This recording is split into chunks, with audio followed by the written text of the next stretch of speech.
আহিছোঁ মই ইয়াতে আগতে ভ্ৰাম্যমান থিয়েটাৰ যথেষ্ট মৰম দিছে এই ছবিখনে আজি মই এইকাৰণে এইখন মঞ্চত এই ছবিখনৰ কথা ক'বলৈ লৈছোঁ কিয়নো এই ছবিখনত শিক্ষানুষ্ঠান এগৰাকী শিক্ষকৰ এক যথেষ্ট গভীৰ এক বাৰ্তা দিয়া হৈছে প্ৰেৰণ কৰা হৈছে যিসকলে চাইছে ইতিমধ্যে গম পাব আৰু লগতে এজন ছাত্ৰ মানে এতিয়াৰ সময়ৰ একেবাৰে প্ৰযোজ্য এখন চিনেমা গতিকে সকলোৱে সপৰিয়ালে ছবিখন উপভোগ কৰিলে ভাল পাম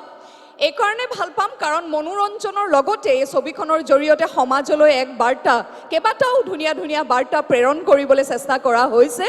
আৰু লগতে উদয়ে বৰ সুন্দৰ এটা খুহুতীয়া চৰিত্ৰত অভিনয় কৰিছে এয়া নীলিম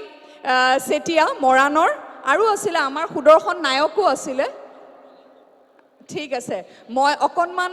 মই অথনিৰ পৰা কৈয়ে আছোঁ মই তাতে ছবিখনত বাঘিনী মেমৰ চৰিত্ৰ এটিত অভিনয় কৰিছোঁ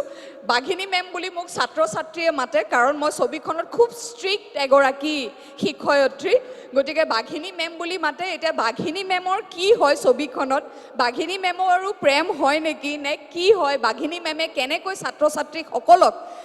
সৎ পথে লৈ যাবলৈ অকণমান আগতে মই অ'পেন ফৰামত কৈছিলোঁ মুকলি সভাত যে শিক্ষানুষ্ঠান আৰু শিক্ষকসকলৰ এক ডাঙৰ গভীৰ দায়িত্ব থাকে সমাজত কিয়নো আমি আজি ছাত্ৰ ছাত্ৰীক গঢ়োঁ আমাৰ ভৱিষ্যতৰ বাবে সমাজৰ ভৱিষ্যত আৰু দেশৰ ভৱিষ্যতৰ বাবে সেয়ে মই বিচাৰিম আপোনালোকে ছবিখন উপভোগ কৰক আৰু এইখিনিতে মই উদয় শংকৰক দুআষাৰ ক'বলৈ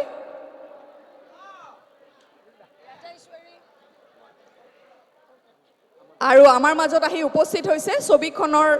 যৌৱনে আমনি কৰে প্ৰথম 1998ত যিখন ৰিলিজ হৈছিলে তাতে প্ৰথমবাৰৰ বাবে মই আত্মপ্ৰকাশ কৰিছিলোঁ মোৰ দাদা অভিনেতা আৰু এডিটৰ অংকুৰ কুমাৰ বিষয়া সেইখন ছবিটো আছিলে এইখনতো আছে কাৰণ আমি একেটা কাহিনীয়ে আগবঢ়াই লৈ গৈছোঁ মই অকণমান দুআষাৰ ক'বলৈ অনুৰোধ জনালোঁ ধন্যবাদ প্ৰথমতে সকলোকে আমাৰ মাঘ বিহুৰ মই উলগ জনাইছোঁ শুভেচ্ছা জনাইছোঁ মেজিৰ জুয়ে আমাৰ প্ৰত্যেকৰে জীৱনলৈ লৈ আনক এক নতুনৰ উত্তাপ আৰু আজি এই সুন্দৰ অনুষ্ঠানটিত ইয়াত সমবেত সমূহ ৰাইজলৈ মই মোৰ শ্ৰদ্ধা জ্ঞাপন কৰিছোঁ বৰ্তমান বঙাইগাঁৱত দুটা হলতে চলি আছে যৌৱনে আমনি কৰে